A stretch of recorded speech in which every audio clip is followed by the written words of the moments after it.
KBS 대전 생생뉴스.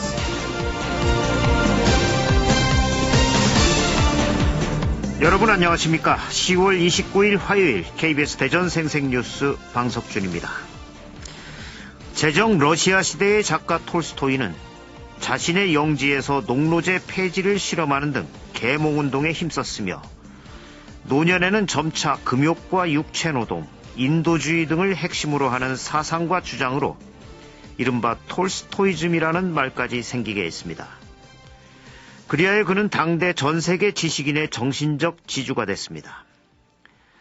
인도주의의 실천은 인류가 단지 어쩌다 함께 살아가는 사람들의 집단이 아니라 참된 사랑 안에서 협력하는 한 가족임을 인식하는 데 달려 있습니다. 모두 세상을 바꾸겠다고 생각하지만 스스로가 먼저 변하겠다는 생각은 하지 않습니다. 하지만 톨스토이는 귀족 출신이면서도 그 시대의 평민과 가난한 이들을 위해 스스로가 노력했습니다. 그의 작품 속에 스며 있는 그의 정신을 스스로가 먼저 살아보려 애썼기 때문에 아직도 그는 인류의 교사로 빛나고 있습니다. 이번 가을이 가기 전에 톨스토이의 작품 한 권 읽어보시는 건 어떻겠습니까? KBS 대전 생생뉴스, 먼저 이 시각 헤드라인 뉴스입니다. 대전과 세종 충남 지역은 오늘 중국 북부에서 생긴 황사의 영향으로 미세먼지 농도가 충남 나쁨 수준, 대전과 세종 보통 수준으로 예상됩니다. 대전에서 중학생들이 1년 넘게 동급생을 때리고 괴롭히며 이 영상을 찍어 공유한 사건을 전해드렸습니다. 이후 피해 학생은 경찰에 신고를 했다는 이유로 한 차례 폭행을 더 당했고 최근에 또다시 다른 학생들에게도 폭행을 당했다는 신고가 접수돼 경찰이 수사에 나섰습니다. 이렇게 집단 폭행에 보복 폭행까지 이어지자 학교폭력 예방 시스템에 구멍이 뚫렸다는 비판이 이어졌습니다. 이에 대전교육청이 대책 마련에 나섰지만 원론적인 수준에 그쳐 맹탕 대책이라는 지적이 일고 있습니다. 유성온천에서 우라늄과 라돈이 높은 수치로 검출됐다는 소식 연속 보도해드렸습니다. 이 사실은 시민에게 제대로 안내되기는커녕 허술한 규제 속에 방치되어 왔습니다. 대전 유성복합터미널 사업자인 KPIH가 불법 사전 분양을 했다는 의혹에 대해 유성경찰서는 해당 법인을 건축물 분양에 관한 법률 위반 혐의로 검찰에 기소 의견으로 송치했습니다. 양승조 충남지사가 2022년까지 행복주택 900가구를 건설하겠다며 올해 12월 말 시행협약을 거쳐 내년 초 착공할 계획이라고 밝혔습니다. 건강식품으로 큰 인기를 끌면서 고소득 작목으로 소문났던 아로니아 기억하실 겁니다. 재배에 뛰어든 농가가 많았는데 몇 년 새 수확을 포기할 정도로 애물단지로 전락했습니다. 지난달 천안의 한 아파트 화재 현장에서 60대 어머니와 30대 아들의 시신이 냉장고 안에서 발견된 사건을 수사해온 천안 서북경찰서는 사망 원인을 연기 흡입에 의한 질식사로 결론냈습니다. 하지만 시신이 냉장고 안에서 발견된 이유는 명확히 밝히지 못했습니다. 이 시각 헤드라인 뉴스였습니다.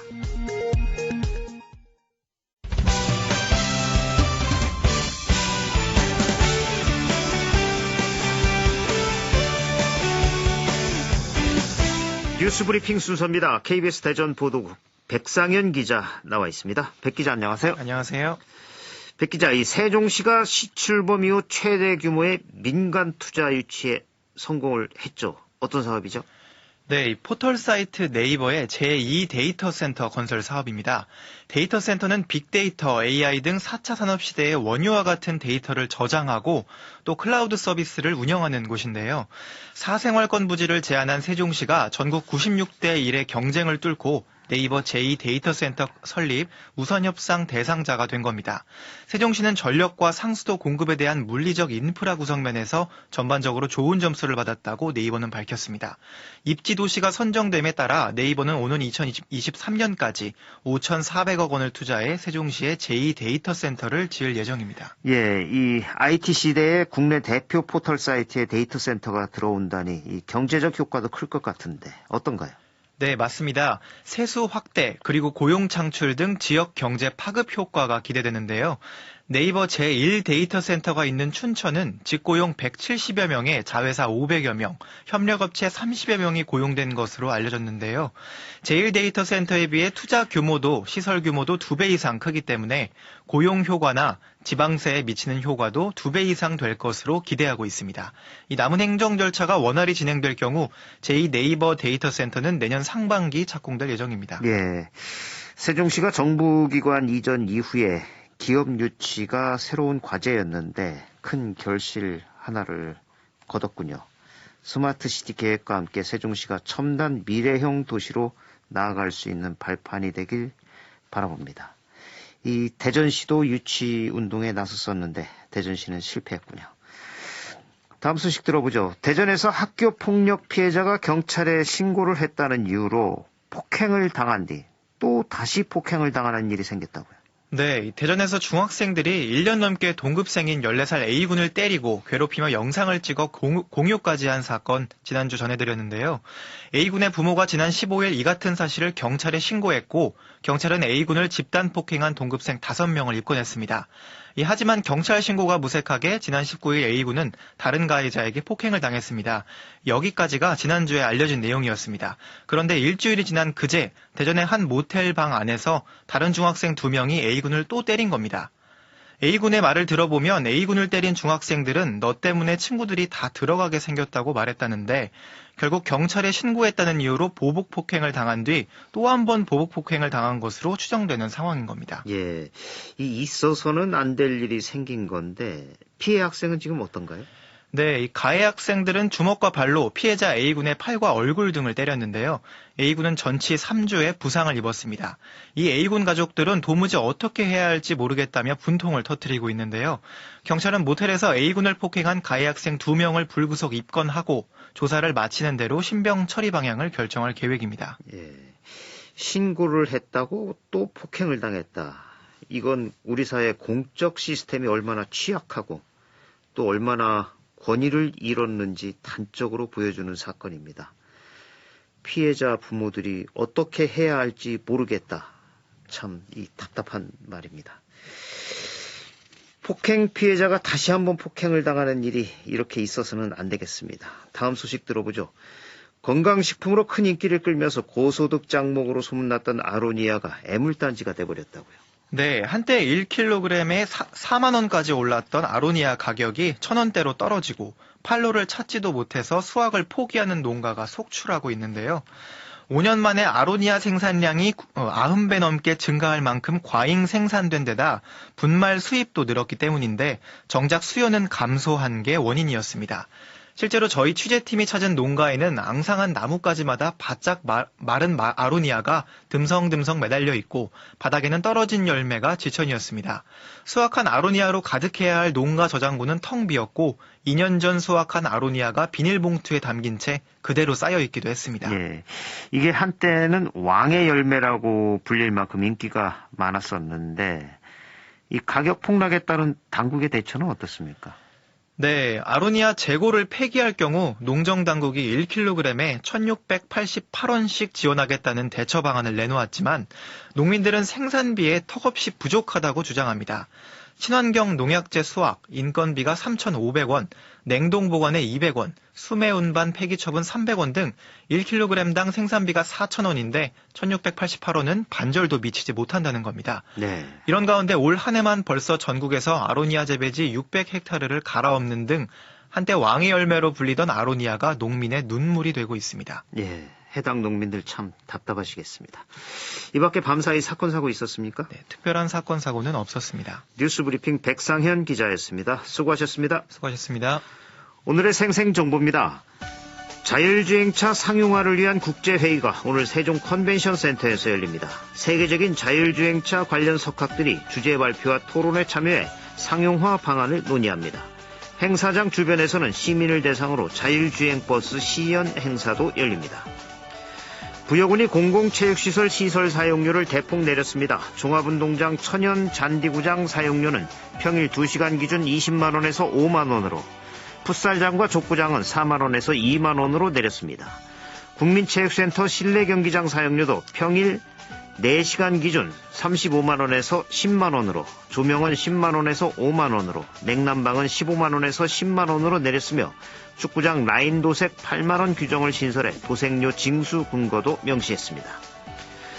대전 시립합창단 기획연주회 가곡의 향기가 오늘과 31일 저녁 7시 30분 우송예술회관과 대전예술의 전당 앙상블 홀 무대에 오릅니다.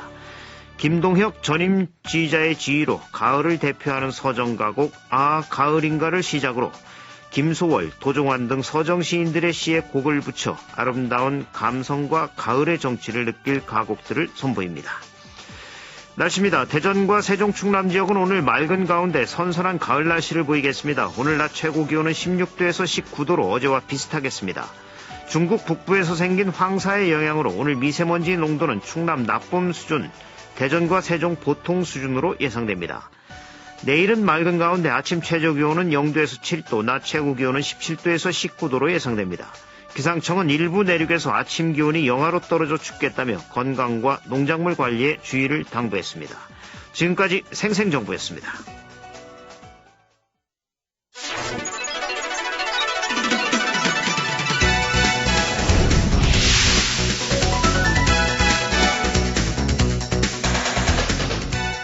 생생한 뉴스, 깊이 있는 이슈 분석.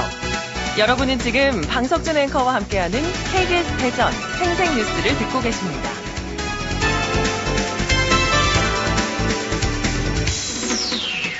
최근 대전에서 발생한 중학생들의 학교 폭력 사태가 충격을 주고 있습니다.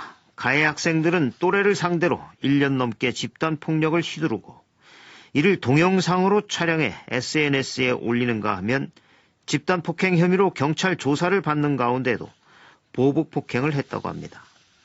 학교 폭력을 예방하는 시스템 구축이 시급한 상황입니다.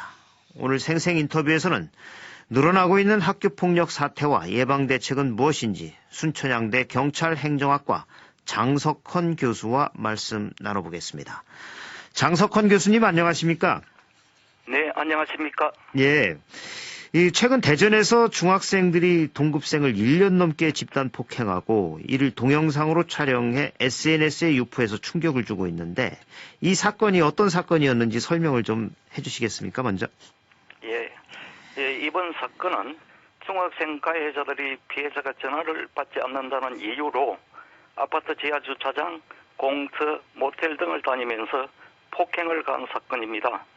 가해자들은 피해자의 목을 졸라 기절시키는가 하면 피해자가 폭행을 당하는 고통스러운 모습을 보고 웃는다든지 또는 쓰러진 피해자 옆에서 손가락으로 V자를 그리는 행위 등을 한 것으로 보입니다. 네. 이번 사건이 알려져서 이제 집단 폭행 혐의로 경찰 조사를 받는 가운데도 가해 학생들의 선배와 친구들이 또 피해 학생을 찾아와서 보복 폭행까지 한 거로 알려지고 있는데 이 부분에 대해서는 어떻게 보십니까? 예, 경찰은 범죄 피해자 신고자 등에 대한 보복 범죄를 예방하기 위해서 네. 범죄 피해자 신변 보호 제도를 시행하고 있는데요. 그 내용을 보면은 범죄 피해자가 신변 보호 요청을 하게 되면은 경찰서에 설치된 신변보호심사위원회의 심사를 거쳐서 위험성의 정도에 따라서 여러 가지 조치를 하고 있습니다. 네. 그 조치들을 보면은 스마트워치를 대여해 준다든지 이 스마트워치라고 하는 것은 손목시계 모양으로 된 전자장치인데 네. 여기에 바톤이 부착돼 있어서 이 바톤을 누르게 되면은 즉시 지구등의 파출소에 신고가 가서 경찰이 출동하는 시스템을 말하는 것입니다. 예. 또 주거지에 CCTV를 설치한다든지 또 순찰을 강화한다든지 경찰의 밀착 경호를 한다든지 가해자에 대해서 경고를 한다든지 임시 숙소를 제공하는 등의 신변 보호 조치를 하고 있는데요. 예. 이번 사건의 경우에 있어서도 피해 학생의 부모님이 이 경찰에 신변 보호 요청을 한 것으로 알고 있습니다. 예.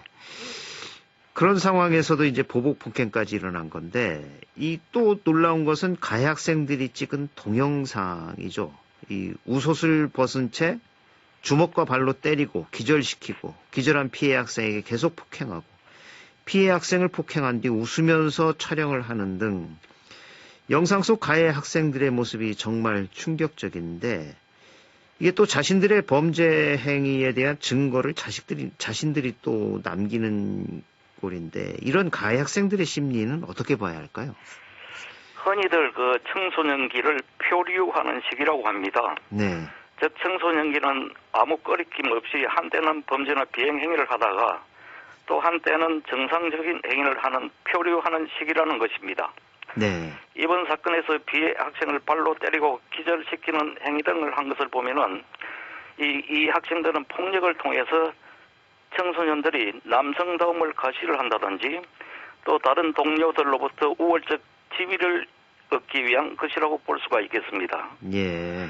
또 피해 학생을 폭행하고 웃으면서 사진을 촬영하는 행위는 피해자가 고통을 당하는 모습을 보고 쾌락을 느낀다든지 네. 또 재미 삼아서 하는 심리들이라고 볼 수가 있습니다. 예. 즉 청소년들의 비행 동기는 주로 이제 영리적인 이와 같은 동기보다는 비영리적인 동기가 많은 것이 특징이라고 볼 수가 있습니다. 예. 그 비영리적이라면 이 행위를 통해서 뭐 이익을 얻거나 이러기 위해서 하는 건 아니고 재미 삼아서 예. 또는 남성감을 가시하기 위해서 예. 또는 뭐 동료들로부터 우월적 지위를 얻기 위해서 하는 것이라고 볼 수 있겠습니다. 예. 그리고 이제 이런 집단 폭행 동영상을 SNS에까지 올리는 것 이건 또 사이버 폭력으로까지도 볼 수 있는 건 아닌가요? 어떻습니까? 예, 뭐 사이버 폭력이라고 하면은 정보 통신을 이용해서 타인에게 해를 가하는 행위로서 뭐 사이버 스토킹이라든지 사이버 따돌림, 사이버 성폭행 등이 있는데요. 네. 최근에는 이제 카카오톡 왕따라든지 또 굴욕적인 사진을 올리는 등의 신종 유행의 사이버 폭력이 등장하고 있습니다. 특히 이제 사이버 공간의 경우에 있어서는 누구나 접근이 가능하고 또 간편하게 글이나 영상을 올릴 수 있지만은 그 피해 속도가 빠르고 범위가 넓으며 집단적인 양상을 나타낸다는 데 문제가 있습니다. 이런 사이버 폭력은 청소년들의 신체와 정신에 부정적인 영향을 미친다는 점에서 사이버 폭력에 대한 예방 교육과 대책이 시급한 것으로 보입니다. 예, 사실 또 이 사이버상에 올라가고 나면 이게 다시 없애는 것도 굉장히 어려워지지 않겠습니까? 예, 그렇습니다. 지금 뭐 범죄 피해자 지원 제도 중에서 특히 여성들이 불미스러운 일로 이 사이버 상에 이제 영상물이 올라가는 경우를 삭제해주는 그런 지원 제도가 있습니다. 예. 따라서 이 범죄 피해자에 대해서는 이 지원 제도가 가능할 것으로 보입니다. 예. 그리고 이 중학생들이 어떻게 해서 이 동급생 친구를 1년 넘게 수시로 집단 폭행할 수 있었는지 그동안 학교, 가정, 또 경찰에서는 무엇을 했는지 지금 궁금한데 이 부분 교수님께서는 어떻게 보십니까? 학교 폭력뿐만 아니라 청소년 범죄를 통제하는 데 있어서는 가정의 역할이 가장 중요하다고 볼 수가 있습니다. 네. 가정에서 부모님들이 청소년들의 귀가 시간을 체크한다든지 자녀의 친한 친구의 그 전화번호를 부모가 알아놓는다든지 해서 네. 부모가 자녀에 대한 관심을 가져야 하는데 가지지 못했다고 볼 수가 있겠고 또 이번 사건은 학교 폭력이 아파트 지하 주차장, 공터 모텔 등에서 이루어졌기 때문에 학교의 감시 감독의 범위 밖에 있었다고 볼 수가 있습니다. 네. 또 경찰에서도 학생을 대상으로 범죄 예방 교육을 하고 있고 또 112 신고센터를 운영하고 있습니다만은 그 실효성이 없는 것으로 생각됩니다. 예. 이 학교 폭력 예방 시스템이 제대로 작동되지 않은 채 이제 폭력에 멍들어가는 피해 학생들이 점점 늘어가고 있다는 게 문제인데 최근 학교 폭력 실태 어떻습니까? 예, 교육부가 2009년 1차 학교 폭력 실태 조사를 한 결과를 보면은 네. 그 피해 응답률이 1.6% 정도로 나타나고 있습니다. 네. 즉 100명 중에 한 1.6명이 학교 폭력 피해를 당한 것으로 나타나고 있다는 것입니다. 피해 유형별로 보면은 언어 폭력이 약 35.6% 정도를 나타내고 있고 집단 따돌림이 23.2%, 특히 사이버 괴롭힘이 8.9% 정도를 나타내고 있습니다. 네. 피해 장소는 이제 교실이라든지 복도가 가장 많고, 또 특히 관심 있게 보아야 할 것은 사이버 괴롭힘이 점차로 증가하고 있다는 것입니다.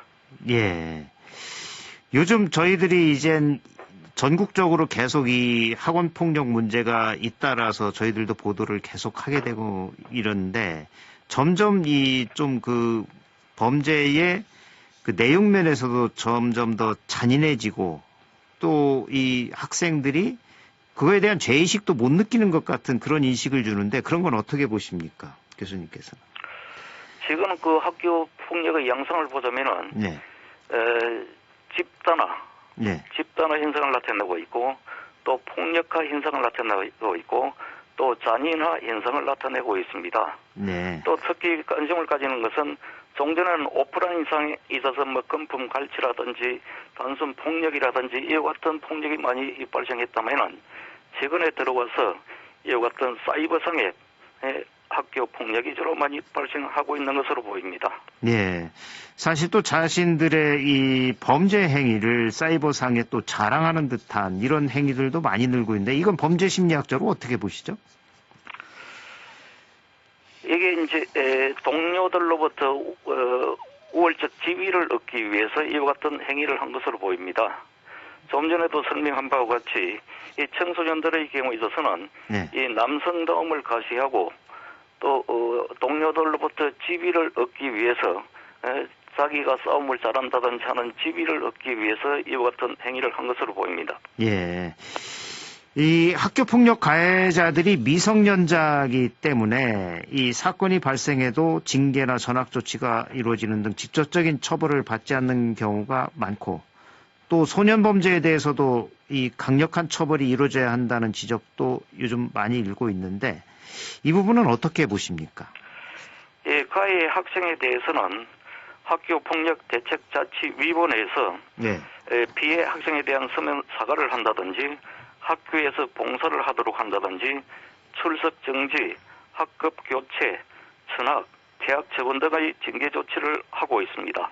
네. 그리고 이제 가해 학생에 대해서는 소년법에 따라서 형사 처벌을 할 수가 있는데, 소년법상의 범죄 소년의 연령을 14세에서 13세로 하향 조정을 한다든지, 네. 또 강력 범죄를 저지른 18세 이상의 소년, 특히 이제 지금은 19세 미만의 소년에 대해서만 소년법상 적용을 받고 처벌을 하도록 돼 있는데, 네. 이 18세 이상의 소년에 대해서도, 소년범에 대해서도 성인범과 동일하게 이와 같이 강력한 처벌을 해야 할 것으로 보입니다.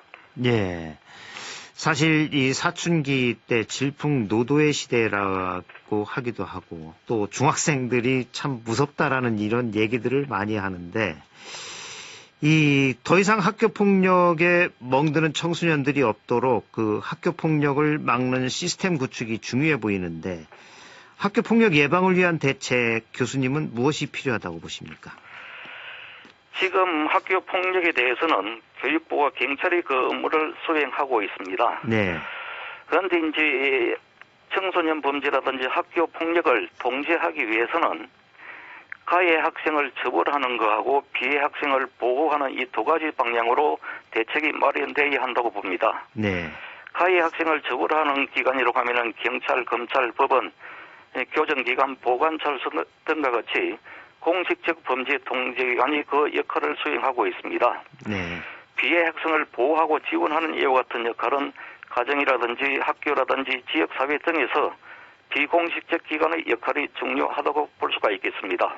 예. 그리고 이제 마지막으로 하고 싶은 말은요, 이 폭력이라고 하는 것은 이 폭력의 악순환 고리를 차단해야 한다는 것입니다. 예. 어린 시절에 폭력에 노출되어서 성장하는 아이들의 경우에 있어서는 학교에 가서는 학교 폭력을 행사하게 되고, 네. 또 학교를 졸업하고 그 군에 가서는 군 가혹 행위에 가담하게 되고, 네. 군을 전역하고 나서는 결혼을 하고 결혼 생활을 하는 과정에 가정폭력을 행사하기 때문에 네. 따라서 이러한 폭력의 악순환의 고리를 차단해야 한다고 볼 수가 있습니다. 예. 그러기 위해서는 어린 시절의 부모님들의 밥상머리 교육, 가정교육이 가장 중요하다고 볼 수가 있겠습니다. 예. 그러니까 어린 시절에 성장기에 폭력의 피해를 당한 사람은 나중에 가해자가 될 가능성이 높다. 이런 말씀이시죠?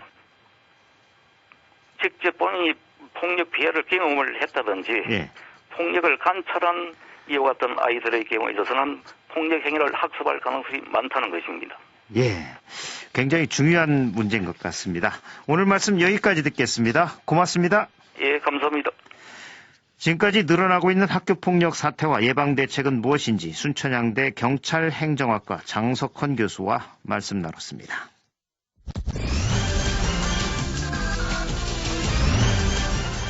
주간브리핑입니다. 중도일보는 정기국회 세종의사당 전 예고, 충청투데이는 국회 세종의사당 건립 필요합니다. 란 기사에서 세종시 행정수도 완성을 위한 핵심 인프라인 국회 세종의사당과 관련 더불어민주당과 자유한국당이 정기국회에서 대충도를 예고하고 있는 상황 등을 보도했습니다. 금강일보는 핑크빛 물결의 습격이란 제목으로 분홍빛 물결로 인기를 끌고 있는 핑크뮬리가 유행처럼 번지면서 전국 지자체가 활발한 식재에 나서고 있는 가운데 자칫 생태계를 교란할 수 있다는 문제 제기가 이어지고 있다고 전했습니다. 대전일보는 혁신도시법 국회 본회의 통과 기대감이란 제목으로 지역인재 공공기관 의무 채용 확대를 골자로 하는 혁신도시법 개정안이 마지막 절차만 남아 실현 가능성에 대한 기대감이 그 어느 때보다 높아지고 있다고 전했습니다. KBS 대전 생생뉴스 기술의 정아웅, 구성 조미연, 제작과 진행의 방석준이었습니다. 10월 29일 화요일 방송 여기서 마칩니다. 행복하고 평화로운 하루 보내시기 바랍니다. 내일 다시 뵙겠습니다.